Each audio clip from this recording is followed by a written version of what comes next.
Hello again, and welcome to the annual Heart Golf Media Day. I'm your host, Heart correspondent Phil Fortaleza. Next up, we head to Des Moines and we're excited to talk with Grandview University head coach Chris Winkle and Kate Rayfelt. Coach, Kate, how are you doing this morning? Good. How are you? I'm doing well, doing well. All right, Coach, I'll start with you. So we're nearing the end of the season, and the Heart Championship is nearly upon us. So just kind of wanted to see if you can give us an update on how the squad is doing as the Heart Championship nears. Well, this spring season is always a little bit interesting because obviously our weather isn't the best in the spring. So we try to play as much as we can, as early as we can, with the idea that we want to be peaking as we get to the conference tournament, which of course is this coming Monday and Tuesday. And yeah, we've shaken off a little bit of rust. The good news is we're a very veteran team, so they've been through this many times. We've got a very solid squad. So, I believe, as coaches, all coaches do, that the best is ahead of us. And if we do what we're capable of, we're going to have a very successful outcome at the conference. All right, good deal. All right, Coach, can you introduce us to Kate and what she means to the team? Sure. Kate is in her third year. She's been, since she joined our squad, she's been one of our very best players, probably the most polished. So she's a leader, certainly on the golf course, but has always been a leader within the team, and is just a great young lady. So yeah, glad that she's also representing us today. And for the second time as well, she's back for a second straight media day. So, Kate, question for you. How's the squad looking so far as you head into the Heart Championship? I think we're looking really good. I mean, we're all practicing. We want to perform really, really well in the next week. So we're spring is iffy, as Wink kind of said. So when we have the opportunity, we're out, we're working. But if the weather is not all that great, we're in the studio trying to get some hours in. Yeah, we're just trying to work. We want to do our best. And I think we've been really, really close the last few years to winning a championship. So I think we're dedicated to win this year. Good deal. Good deal. All right. So Grandview has had great success across many sports and has captured the last three Commissioner's Cup trophies as the top athletics program in the Heart. So my question for you is, how much have you enjoyed the opportunity to compete for Grandview? I've enjoyed it a lot. It's something that not a lot of people have the opportunity to do. And I think for me, being able to just move 45 minutes away from home and still be in my home state and play for an amazing school, I couldn't have asked for anything better. I knew I wanted to play. I was not willing to just be done after high school. So the fact that I was able to play for Grandview and then have an amazing conference like the Heart is just, it's a blessing. Good. And adding to that sterling reputation, like I said, three straight Commissioner's Cup trophies. Mm-hmm. All right, Coach, question for you. As a coach, how much does it mean to you to be the head coach for the Grandview Vikings and to work in such a vibrant athletic department? It's an honor, obviously, and it there's a lot of prestige that goes along with that, and I certainly personally feel that everywhere we travel, because we'll hear it from other coaches. Grandview's so good, and about your football or baseball or certainly wrestling. So, yeah, I don't mind saying I walk a little taller when we're out on the road representing Grandview. I'm very proud of the success that we've had both within our golf program and the whole university. So, yeah, I take a lot of pride in that. And how much does it help being in a big city like Des Moines, Iowa for recruiting? Well, there's good and bad with everything. It certainly is an asset that we sell often. But you know what? Not everybody's looking for the same experience. So I think Des Moines just the right fit because it's as big as as you want it to be, and it's as small as you want it to be, and it's got everything to offer our student athletes. So yeah, I certainly feel lucky that we're in a metropolitan area like Des Moines. Good deal. All right, Kate. A little bit of history for you. can you tell us about your golf journey? And also, how did you get into the sport of golf? I kind of have an interesting story. So I played volleyball. My dream was to play college volleyball for the longest time. I'm very short, so my coach kind of told me, you know, you have to jump higher or you're probably not going to play college volleyball someday. So that's kind of where I went. And then my uncle kind of told me, like, he came to town one weekend. He's like, "Hey, want to go play golf?" And I'm like, I mean, I've got clubs, but I've never really played before. And he took me out and he's like, you know, there's a lot of scholarships in women's golf. It's just not very popular. And so I kind of started picking it up. I actually picked golf up in eighth grade, around like freshman year, kind of the end of eighth grade to freshman year of high school. And I dedicated myself every single day, all throughout high school, to be able to hopefully play college golf. It wasn't something that I thought I was gonna enjoy or love at the beginning, and then I absolutely fell in love with it. So I went through many different swing coaches through my 4 years of high school, and found one that fit in Des Moines. So that's another reason kind of why I came to Grandview is I had an amazing swing coach, and Wink knows my swing coach. So their teachings are very interlocked. And um, it's just been a journey. It's been a grind. I mean, it's sports are something that you have to put a lot of your time into, a lot of time and effort. And if you love it, it just kind of feels like it's fun. You know, it's not something that you're dreading to go do every single day. You're eager to go out there and do it. So that's kind of a little bit of my background. And then I've been playing, and I hope to continue to play. I think that's what's nice about golf, is that once you're done with college, you don't have to hang up your cleats or hang up your jersey. You can keep playing for the rest of your life, which is awesome. Yeah, it sounds like you pivoted into something that you really enjoy, and something, like Mhm. you said, something that's going to last you for the rest of your life too. Mhm. Okay, good Yeah. deal. All right. So another fun question for you. Speaking of golf, if there is one golf course in the world you could golf at, which one is it and why? Oh my gosh. I've played some pretty awesome golf courses, which I'm very blessed. Um, I think one, I mean, you have to play Augusta. I just think, like, I don't know why. I was gonna say Pebble Beach, but Augusta is one of those courses that if you even have the opportunity to stand on Augusta, I mean, that's incredible. That'd be an honor. So yeah, Augusta National for sure. That's been a popular answer across all the interviews that we've been doing this morning. So you're definitely not alone in that assessment. All right.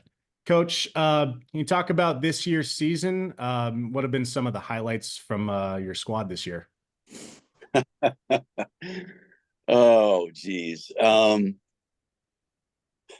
Honestly, it's been a little bit of a journey this year. I'm not sure that we have um, one tournament or one result that has stood out the most.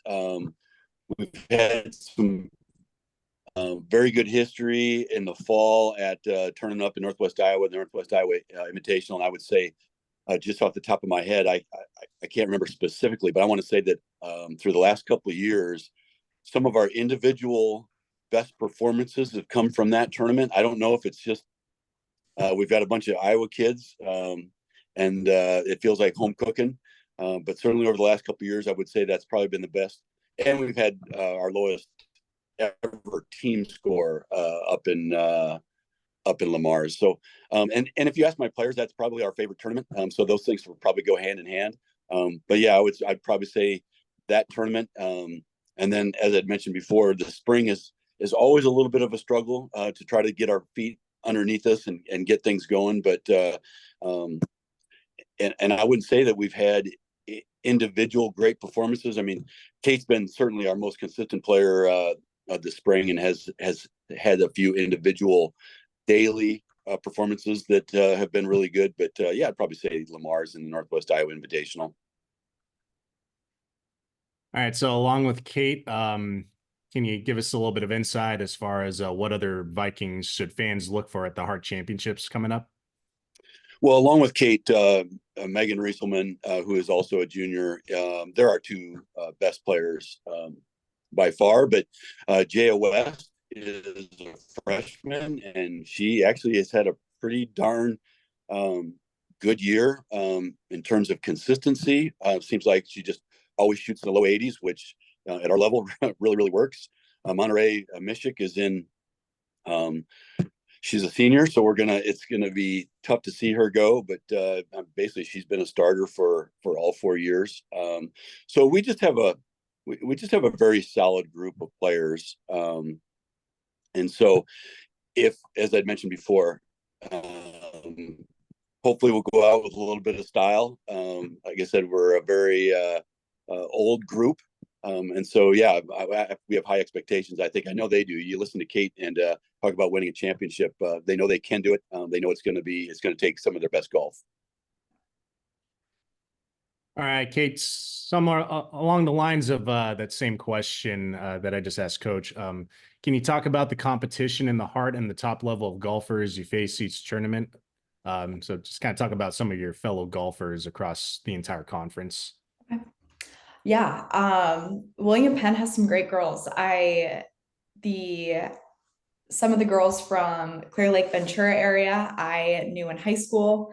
They were always phenomenal golfers. And I am blessed to play with them sometimes when I get paired with them in tournaments now. And they're awesome to play with. They're studs.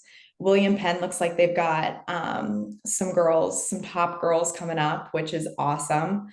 I think, in my opinion, our biggest competition is William Penn. We've always been right there with them, I think, neck and neck. And they just have some really good girls. They're always dialed in. They're always ready to go. And I think if we can play at their level next week, we can really compete with them. All right. Well, speaking of next week, our championship occurs at the Preserve. So, Coach, question for you. Can you talk about the Preserve course for fans that haven't been there, and what is that course like? Yeah, actually, when we talk about it with our teams, we feel like it's the Preserve is something we're very familiar with because it's quite similar to our home course, which is Otter Creek in Ankeny. In that, I won't call it a links. A lot of people they don't quite understand what a links golf course is, but most people, when they think of a links course, they think of very few trees, which that's the way the Preserve is. There's mounding, there's some elevation change. And so I always tell people that if you get behind a tree at the Preserve, you're probably way off the beaten path because it's almost impossible. So the challenges at the Preserve are usually the conditions.